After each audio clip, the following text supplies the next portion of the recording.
The day I moved into my 150-year-old ranch, I was still unloading boxes when a caravan of SUVs pulled up my long gravel driveway. Out stepped half a dozen people in matching polo shirts with clipboards, led by a man with the smug smile of someone who's been running the neighborhood like a personal kingdom for years. Without introducing himself, he barked, "This property isn't compliant. You'll have to vacate. The HOA has plans for this land." I couldn't help but laugh. My family had owned this ranch for generations, long before the HOA ever existed. I'd bought it back from a distant cousin after years of saving. And every barn plank and fence post was older than their cookie-cutter houses. They tried to corner me, rattling off bylaws about fencing height, barn paint colors, even livestock restrictions, clearly thinking I was just another newbie they could intimidate. I listened politely, then said, "Interesting. Funny thing, though I'm actually the new HOA president." Smug leader froze. I pulled out the official paperwork from my bag, showing my recently approved appointment after buying the largest land parcel in the district, which automatically granted me the majority vote on the HOA board.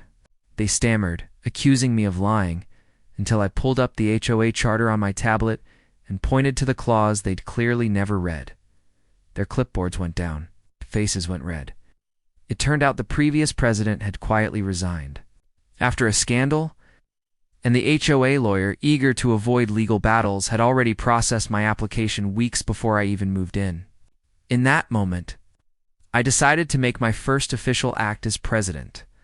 I announced that all emergency compliance inspections on my ranch were canceled indefinitely, and that new bylaws were going into effect, preventing the HOA from interfering with historical properties. The man who'd just ordered me to leave muttered something about unfair advantage as the rest of his crew shuffled awkwardly back to their cars. Word spread fast in the neighborhood. The new guy wasn't just immune to their power games. He was now in charge. Over the next month, I held open meetings where real concerns were addressed. Petty fines were overturned, and neighbors who'd been bullied for years finally spoke up. People started waving to me at the grocery store instead of avoiding eye contact. As for the old HOA board, they never tried storming onto my property again, though.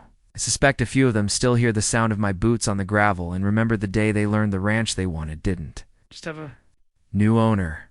It had a new boss.